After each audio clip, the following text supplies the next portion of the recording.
മുന്നിട്ട് തന്നെ 26 BJP, 31 Congress national conference സഖ്യം, 4 PDP, 10 മറ്റുള്ളവർ എന്നുള്ളതാണ് കശ്മീരിലെ ചിത്രം. അപ്പോഴും കശ്മീരിൽ ഈ 32, 26 എന്ന് പറയുമ്പോൾ 20 ജമ്മുവിൽ നിന്നും 6 കശ്മീർ താഴ്വരയിൽ നിന്നുമാണ് BJPയുടെ സീറ്റുകൾ. കശ്മീർ താഴ്വരയിൽ ആദ്യത്തെ ഫലസൂചനയിൽ 6 BJP ലീഡ് ചെയ്യുന്നു എന്നുള്ളത് കൗതുകകരമായ കാഴ്ചയാണ്. നോക്കാൻ കഴിയില്ല എന്ന് വിചാരിച്ചിടത്താണ് കാലുറപ്പിച്ചു നിർത്താനുള്ള ശ്രമങ്ങൾ BJPയുടെ ഭാഗത്ത് നിന്നുണ്ടാകുന്നത്. ജമ്മുവിൽ 43-ൽ 20 ജമ്മുവിലെ 43 സീറ്റുകളിൽ 20 BJP ലീഡ് ചെയ്യുമ്പോൾ 7 കോൺഗ്രസ് സഖ്യം. അങ്ങോട്ടും ഇങ്ങോട്ടും കടന്നു കയറിയിട്ടുണ്ട്. കാശ്മീർ താഴ്വരയിൽ BJP സീറ്റുകൾ നേടുമോ? ഈ പ്രാഥമിക ഫലസൂചന തന്നെ അന്തിമ ഫലസൂചനയായി, അന്തിമ ഫലമായി വരുമോ? ക്ലീൻ സ്വീപ്പ് ഉണ്ടാകുമെന്ന BJPയുടെ ആത്മവിശ്വാസത്തിലേക്ക് കോൺഗ്രസും കടന്നു കയറുന്നുണ്ട് എന്നുള്ളത് പ്രധാനമാണ്. എന്തായാലും അങ്ങോട്ടും ഇങ്ങോട്ടും വിട്ടുകൊടുത്തും വെട്ടിപ്പിടിച്ചും നടക്കുന്നത് എന്താണ് കാശ്മീരിൽ എന്നുള്ളത് ഒരു ചോദ്യം തന്നെയാണ്.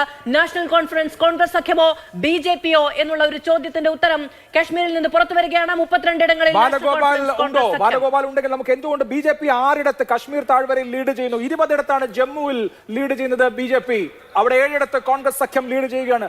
ബാലു, കശ്മീരിൽ നിന്നുള്ള EVM കൗണ്ടുകൾ വന്നു തുടങ്ങിയോ? ഇത് നമുക്കൊരു ട്രെൻഡായി എടുക്കാമോ? ജമ്മു കാശ്മീർ ഒരു തൂക്കുസഭയിലേക്ക് പോവുകയാണോ?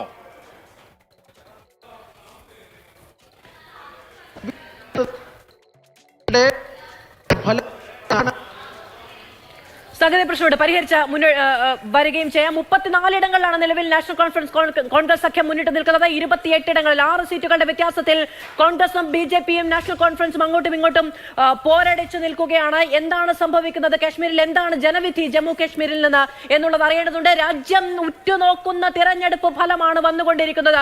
10 വർഷക്കാലം വിധി എഴുതാതിരുന്ന ഒരു ജനത വന്ന ഭരണപരിഷ്കാരങ്ങളോട് എങ്ങനെ പ്രതികരിക്കുന്നു എന്നുള്ള ചോദ്യത്തിന്റെ ഉത്തരം ജമ്മു കാശ്മീർ എന്ന് പറയുന്നത് എത്രത്തോളം വൈകാരികമായി പ്രധാനമാണ് ഇന്ത്യൻ രാഷ്ട്രീയത്തിന് എന്നുള്ളത് അറിയാം. അവിടെ എഴുതി വെക്കുന്ന ജനവിധി എന്ത് എന്നുള്ളത് ഏറ്റവും കൂടുതൽ രാഷ്ട്രീയമായും വൈകാരികമായും പ്രധാനമാണ് എന്നുള്ളത് കൂടി അറിയേണ്ടതുണ്ട്. അവിടെ 34 ഇടങ്ങളിൽ കോൺഗ്രസ് സഖ്യവും 28 ഇടങ്ങളിൽ BJPയും മുന്നിട്ട് നിൽക്കുന്നു. തീർച്ചയായും കശ്മീരിന്റെ കാര്യമാണ് നമ്മൾ ഇനി സവിശേഷമായി പരിശോധിക്കേണ്ടത്. 35ലേക്കൊക്കെ ലീഡ് നില ഉയരുന്നതായി കാണുന്നുണ്ട്.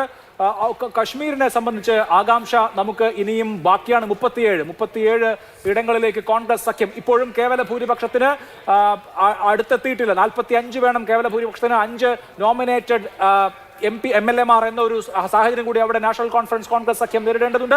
എന്തായാലും ജമ്മു ആൻഡ് കാശ്മീരിൽ ഇപ്പോൾ 37 കോൺഗ്രസ് സഖ്യം, 28 BJP എന്നുള്ളതാണ് നില. മറ്റുള്ളവർ 11 സീറ്റുകളിൽ ലീഡ് ചെയ്യുന്നു എന്ന സവിശേഷമായ സാഹചര്യം കൂടി ഉണ്ട്. അതിൽ PDP 3 സീറ്റുകളിലാണ് ലീഡ് ചെയ്യുന്നത്. 78 ഇടങ്ങളിലെ ഫലസൂചനയെ പുറത്തു വന്നിട്ടുള്ളൂ. കാശ്മീർ വാലിയിൽ നിന്നുള്ള കൂടുതൽ മണ്ഡലങ്ങളിലെ ഫലസൂചനയാണ് പുറത്തു വരാനുള്ളത്. എങ്കിൽ അതിന്റെ ആത്മവിശ്വാസവും ആശ്വാസവും ഒരുപക്ഷെ കോൺഗ്രസ് സഖ്യത്തിനുണ്ടാകും എന്നതുകൂടി പ്രതീക്ഷിക്കേണ്ടതാണ്. എന്നാലും നിലവിൽ 37 ഇടങ്ങളിലാണ് കോൺഗ്രസ് സഖ്യം മുന്നിട്ട് നിൽക്കുന്നത്. 28 ഇടങ്ങളിൽ BJPയും. 51 ഇടങ്ങളിൽ ലീഡ് നില തുറന്നു പോവുകയാണ്. ഹരിയാനയിൽ കോൺഗ്രസ് സഖ്യം 19 ഇടങ്ങളിലേക്ക് BJP ചുരുങ്ങിപ്പോയിരിക്കുന്നു എന്നുള്ളത് പറഞ്ഞു വെക്കേണ്ടതുണ്ട്. ഹരിയാനയിലെ ആത്മവിശ്വാസം രാവിലെയൊക്കെ പ്രകടിപ്പിക്കപ്പെടുന്നുണ്ടായിരുന്നു, പക്ഷെ ഒന്നും സംഭവിക്കുന്നില്ല. BJPക്ക് അനുകൂലമായ ഒന്നും അവിടെയില്ല. നായബ് സിംഗ് സൈനി ലീഡ് ചെയ്തുകൊണ്ടിരിക്കുകയാണ്. വിവിധ മേഖലകൾ വരുമ്പോൾ സോനിപ്പത്തിൽ കോൺഗ്രസിന്റെ സമ്പൂർണ്ണമായ മേൽക്കൈ. റോത്തക് മേഖലയിൽ 4-ൽ 3 കോൺഗ്രസ് സ്ഥാനാർത്ഥികൾ ലീഡ് ചെയ്യുന്നു. എക്സിറ്റ് പോളുകൾ ശരിവെച്ചുകൊണ്ട് ഒരു വമ്പിച്ച വിജയത്തിലേക്ക് ഹരിയാനയിൽ കോൺഗ്രസ് നീങ്ങുകയാണ്. 10 വർഷം ഭരിക്കുമ്പോൾ വലിയ ഭരണവിരുദ്ധ വികാരം സ്വന്തമാക്കിയിട്ടുണ്ട് ഖട്ടാർ എന്നുള്ളത് ശരിയാണ്. അദ്ദേഹം ലോക്സഭാ തെരഞ്ഞെടുപ്പിൽ മത്സരിച്ച് സംസ്ഥാന രാഷ്ട്രീയത്തിന് കളമൊരിഞ്ഞു പോകുന്നു. പക്ഷെ തിരിച്ചു വരുന്ന സൈന്യ ഒരു വലിയ ഫിഗർ ഒന്നുമല്ല. ഖട്ടാറുമായി താരതമ്യം ചെയ്യാൻ പോലും കഴിയുന്നില്ല. ഇത്രയും കാലത്തിനിടയിൽ വലിയ ഭരണവിരുദ്ധ വികാരം മനോഹർലാൽ ഖട്ടാറിനെതിരെ ഉണ്ട്. അതുകൊണ്ടാണ് മനോഹർലാൽ ഖട്ടാറിനെ മാറ്റിക്കൊണ്ടുള്ള ഒരു പരീക്ഷണം നടത്തിയത്. പക്ഷേ തൊലിപ്പുറത്തെ ചികിത്സ ഫലം ചെയ്യുന്നില്ല എന്ന് വ്യക്തമാകുകയാണ്. ആഴത്തിൽ വേരോടിയ വേദനകളുടെ വിധി കൂടിയാണ് ഹരിയാന എഴുതുന്നത് എന്നുള്ളത് പ്രധാനമാണ്. കർഷകർ അവരുടെ വെടിച്ചു പോയിട്ടുള്ള കാൽപാദങ്ങൾ നമ്മൾ കണ്ടതാണ്. കാലം എത്രയായിരിക്കുന്നു അത്. അതിന്റെ വേദന അങ്ങനെ തന്നെ പേറുന്ന കർഷക ജനത എഴുതിയ വിധിയാണ് ഇത്.